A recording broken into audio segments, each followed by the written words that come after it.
Hi, and thank you for taking the time to have a look at the Genius training programs here at InnerMetrics.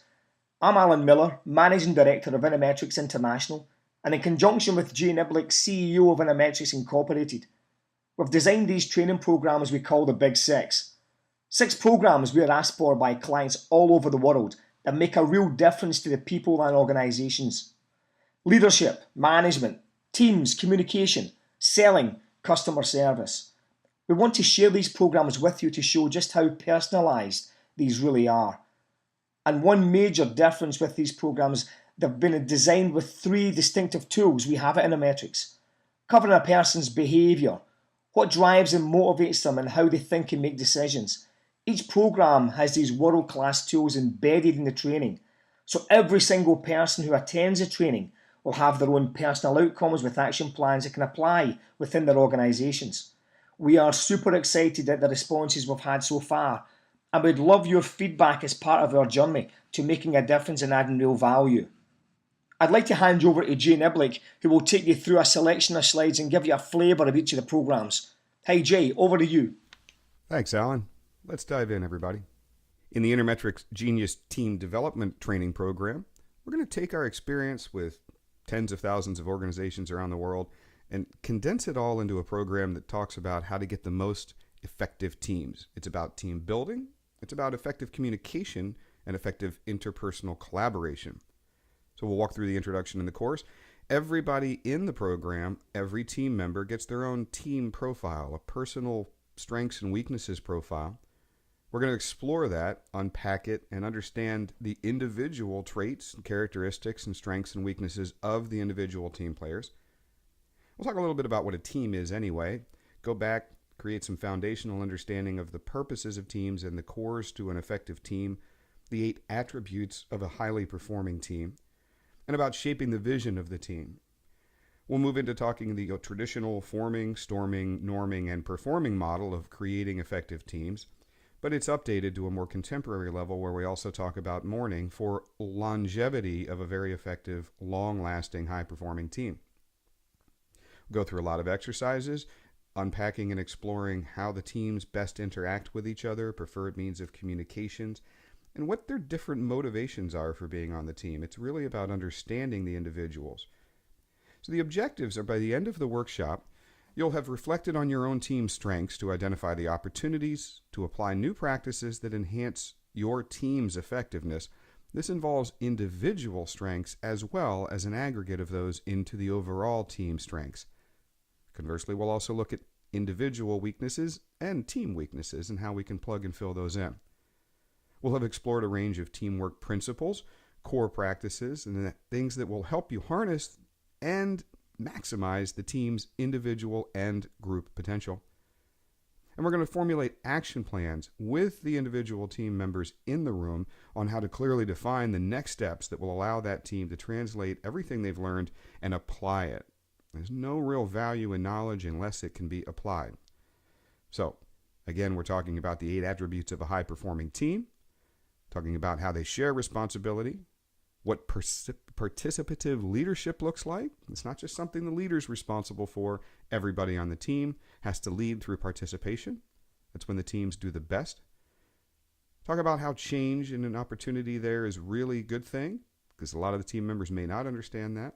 How we harness all the individual talents of the team into a massive talent for the entire team as a whole. Taking advantage of how we can understand and communicate more clearly, developing a common purpose and aligning on that.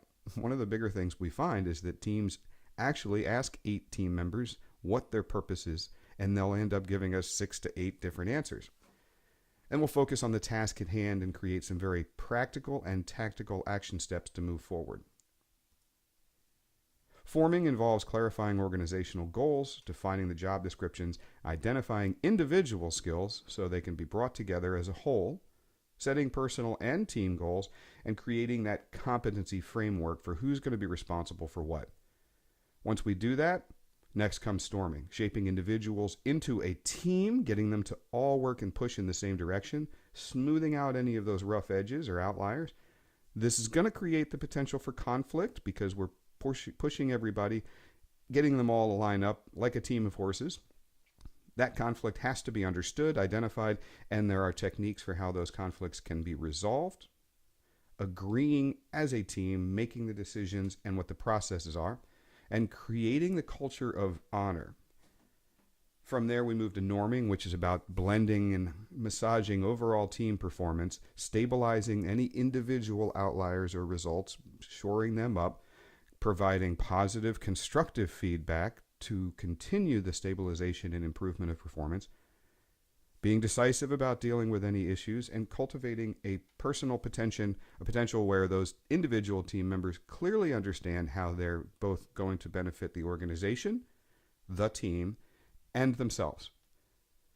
Moving from there, you go into the higher performance of celebrating the successes, encouraging more imagination, optimizing your peak performance, small changes, optimizing resources to make sure they're maximally used, getting any unused potential out there and used and realized, and then setting stretch goals for greater results.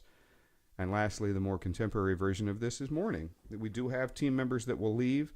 This can create an imbalance in the team. This can create problems.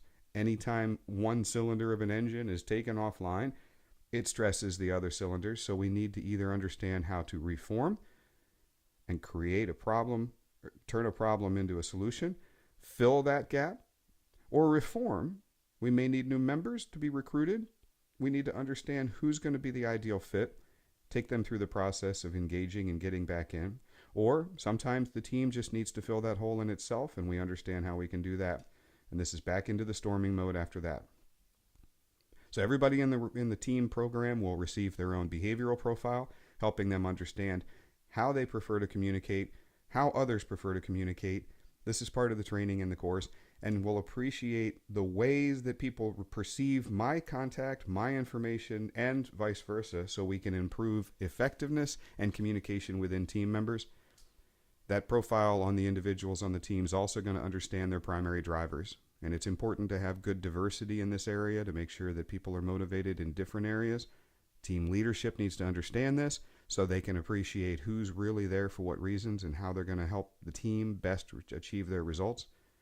Because you may have individualists, you may have political people, you may have altruistics, regulatory people, there could be theoreticals on the team, maybe some aesthetics, and even economics. And if you get that overall diversity, it creates